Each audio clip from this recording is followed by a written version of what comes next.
So we made these assumptions about perfect competition. Yeah, we said there's perfect knowledge, identical or homogeneous products, many buyers and sellers, and no barriers to entry in the long term.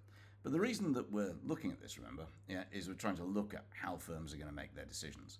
So what are the consequences of these assumptions for the firm's revenue?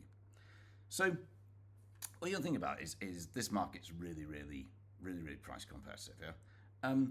So it's are there any markets that are like this? I mean, maybe something like currency trading, something like that. I don't really care which dollars I buy from you.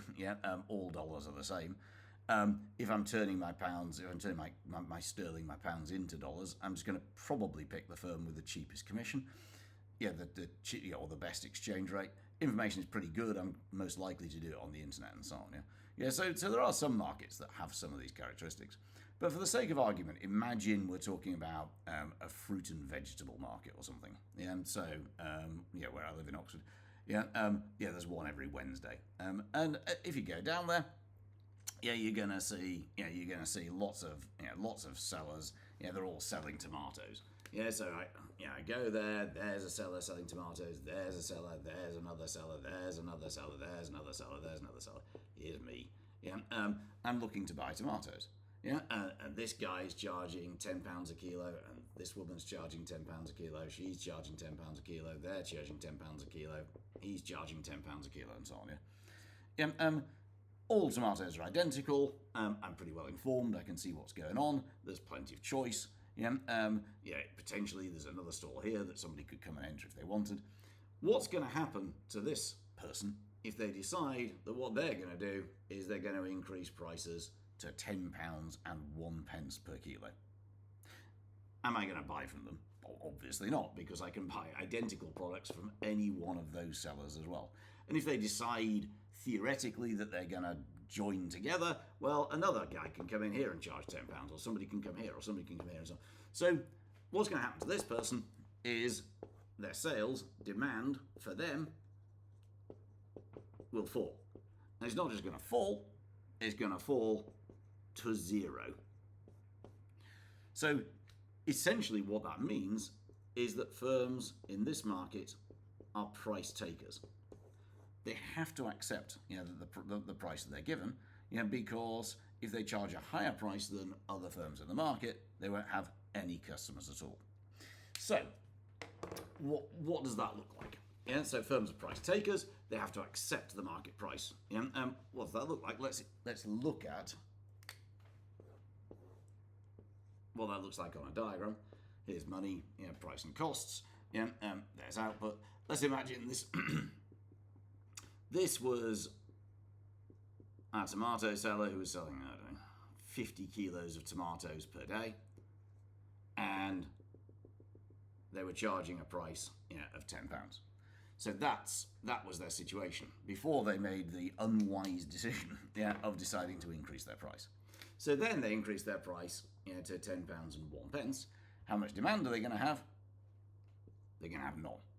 So our intercept is here at £10 and 1 pence and 0 sales. Or if they charge £10.50, they'd still have no sales. Or £11, they'd have no sales, and so on. So demand, essentially, it's horizontal, because what we're saying is that at any price above £10, demand is 0. So we have actually this weird, I don't draw it like this, but effectively we have this weird L-shaped demand curve, because at any price above £10, there is no demand. We only look at the horizontal part. But what we're saying then is that the firm, what the implication of this is, the firm, it's a small firm, because there's lots of firms, the firm can sell as many units as it wants.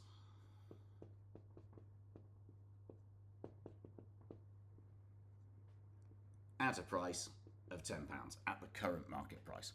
So our tomato seller, basically, there's people coming, they can choose how many tomatoes they want to sell, pretty much. So I'm going to lose that bit. So what we got then is we've got, that's true, but it's just not helpful what I'm about to explain. So what does this mean for the firm's revenue? If it sells 1 more kilo of tomatoes, the guy, woman, whatever, then they're going to get £10. So we can say that their marginal revenue, so we talked about marginal cost, and we said that marginal cost shows the change in total cost from an extra unit, or the extra cost of the extra unit. Well, the extra revenue from 1 kilo of tomatoes in this case is £10. On average, since they're selling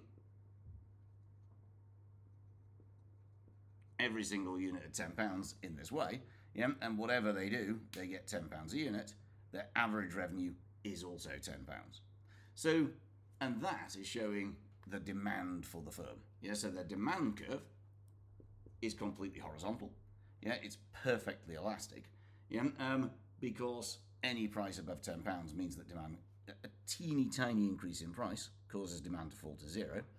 So what we can say is that demand is totally or perfectly elastic. We said that any increase in price causes demand to fall to zero. And what we said is, well, what sets this price is determined by the market.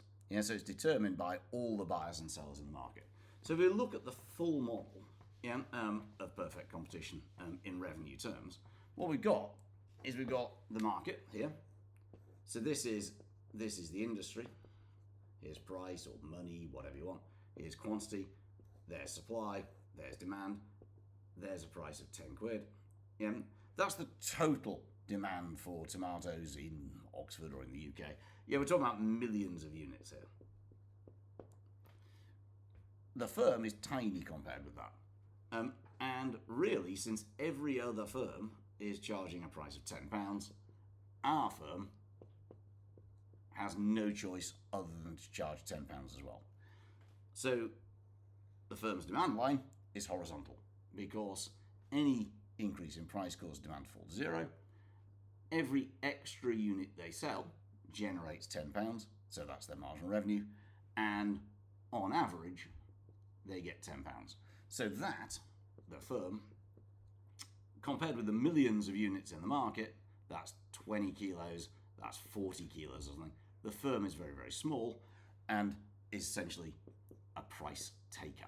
They have a horizontal, completely elastic demand curve, and they always get £10 of extra revenue when they sell another unit.